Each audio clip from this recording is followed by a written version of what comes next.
শুভ নববর্ষ সবাইকে। নতুন বছর সবার খুব সুন্দর কাটুক। তো আজকের ভিডিওটা শুরু করছি। সকাল সকাল ঘুম থেকে উঠেই সমস্ত কাজ সেরে স্নান করে পরে নিয়েছি একটা নতুন বস্ত্র।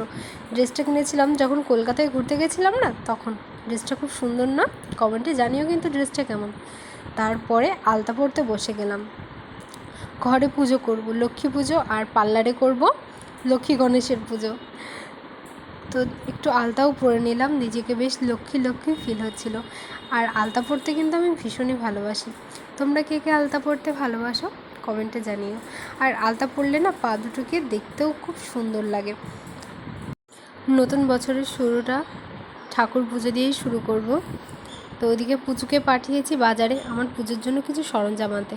তো এখানে আমার আলতা পরা হয়ে গেছে, কত সুন্দর লাগছে না দেখতে।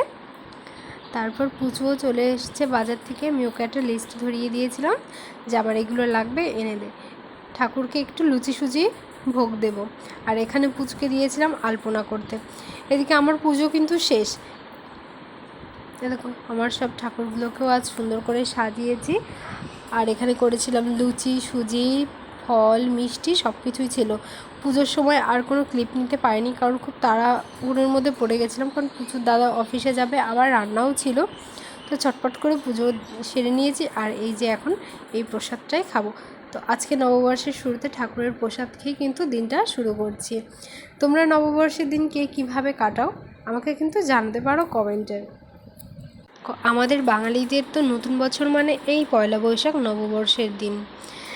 তো সেই দিনটাকে ঘরের পুজো দিয়ে শুরু করলে মনটাও বেশ ফ্রেশ লাগে। তো এরপরে সারাদিন কি করব জানি না, আপাতত এতটুকুই তোমাদের সাথে শেয়ার করছি। তো তারপরে যে সকালের ঠাকুরের প্রসাদটা খেয়ে নিচ্ছি। এরপরে করব একটু চা, ঘন করে দুধ চা, আমুল দুধের চা করব। কারণ যাই খায় না কেন, চা না খেলে না মনে হয় দিনটা ভালোই যাবে না, বা দিনটা কেন শুরুই হচ্ছে না। আমরা যারা চা খেতে পছন্দ করি তাদের কিন্তু এমনটাই লাগে, চা না খেলে মনে হয় কি খাইনি কি করিনি। তো এখানে চা ফুটিয়ে নিচ্ছি। এদিকে পুচুর দাদাও অফিসে চলে গেছে, আমি আর পুচু এখন চা এনজয় করব। আমরা দুজনেই কিন্তু চা লাভার। আর এই হঠাৎ করে দুধ চার উপর প্রেমটা যেন একটু বেশিই পড়েছে। আগে দুধ চা খেতে খুব একটা ভালোবাসতাম না, কিন্তু ইদানিং কিন্তু বেশ লাগে। তো এখানে আমার চা হয়ে গেছে আর পুচু অপেক্ষা করছিল। আর এই যে পুচুর নতুন ড্রেসটাও ও পরে নিয়েছে। তো দুজনে চেয়ার্স করে এখন আমরা চা এনজয় করব। আর এখানে পুচু হাসছিল আর বলছিল, বৌদি আজ সারাদিন কিন্তু আমরা বাংলা ভাষায় কথা বলবো, আমরা কিন্তু কোনো ইংলিশ ওয়ার্ড আজকে বলবো না। তো এই তো এইভাবেই কেটে গেল আমাদের নববর্ষের শুরুটা, সকালটা।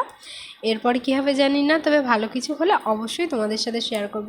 আর আমার ভিডিও তোমাদের কেমন লাগছে জানাতে ভুলো না কিন্তু। চলো টাটা।